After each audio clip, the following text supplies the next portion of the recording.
Hello everyone. Okay, so we've all seen these pictures before. We've seen the pictures of all the waste in our environment. We've seen the pictures of animals caught in plastic rings or fishing line or wires. We see them deformed. We've seen the pictures. But what have we done about it? What are we going to do about it? So I have always been a very avid recycler, and my goal here is just to teach you all the devastating effects of waste on our environment and to inform you of how to properly dispose of waste, as well as reduce the amount of waste that you're using. So in 2013, Americans generated about 254 million tons of trash. Of that 254 million tons of trash, we only recycled 87 million. That's 34.3%. That's not a lot if you really think about it in the big picture. So, on average, that's about 4.4 pounds per person a day that we are creating in trash, and only 1.5 pounds of that are we recycling. That's not a lot. So, waste affects our environment in many ways. It affects the animals that live in the world, it affects our climate, and it also affects our planet's health and our health. So animals. It can affect animals in many ways. It can cause disease, it can cause genetic mutation, it can cause birth defects, it can cause strangulation if an animal gets caught in something and can't properly breathe. And most of all, it can cause death. It can cause an animal to not be able to function properly and to die. So I have some pretty gruesome pictures here to kind of really get the point across. So in the top right, I thought this was a very impactful picture. It's actually an ad. It's an ad about waste and recycling. And down here at the bottom it says evolution or pollution. So it's a picture of a turtle with two heads. And evolution is when an animal's genetics change over time to benefit the animal, to help it live longer and sustain life and reproduce ultimately. Pollution is not a natural effect, and it is a bad genetic mutation or difference. It's not good. We also see some pictures of dolphins caught in wires and a turtle caught in those little plastic soda can rings that could have totally been avoided. We see a bird also looks like he's probably choking on some plastic wire. Not great pictures. So waste also affects our climate and our environment. So all of the trash that you're not recycling, it goes to a landfill.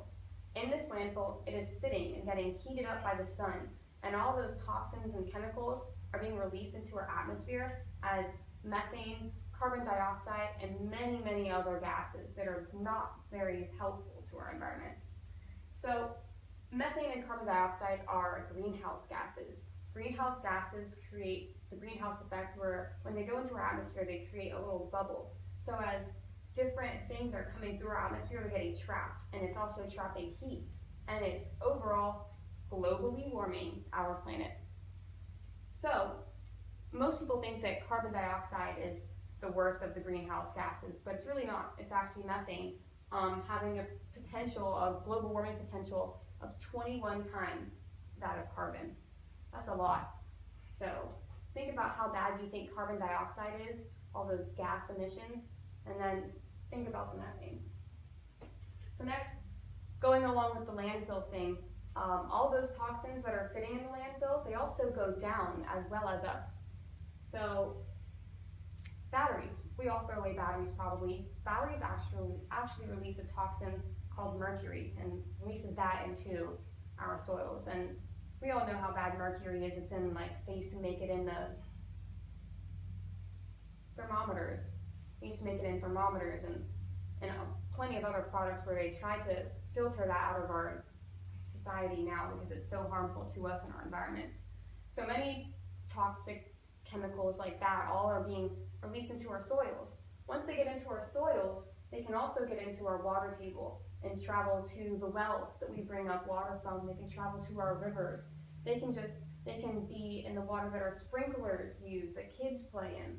They also can, once they're in the soil and the water, they can also affect our crops.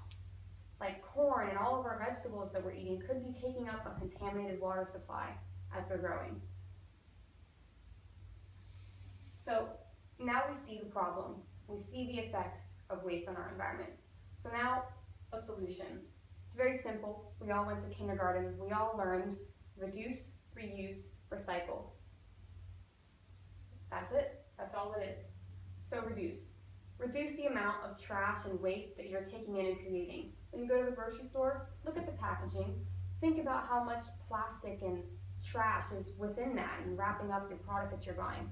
Also, think about only buying the necessities. Try not to overbuy and buy lots and lots of packages. You know, you can buy the smaller box. Go with the bigger box. It's gonna have a lot less waste in it, you know, small box of Cheez-Its, a family-sized box of Cheez-Its. Just little things like that can make a difference. Next, reuse. All those items that you can't really limit your use of, try to reuse. For example, water bottles. We all use water bottles, we all drink, but think about how many we're all throwing away. It's a lot. You could go out to any convenience store, grocery store, drugstore, and you can buy a reusable water bottle that's made specifically for you to refill it every single day so that you're not having to use all the plastic water bottles and be throwing them away and adding that to the waste in our environment. So simple things like reusing the things that you can.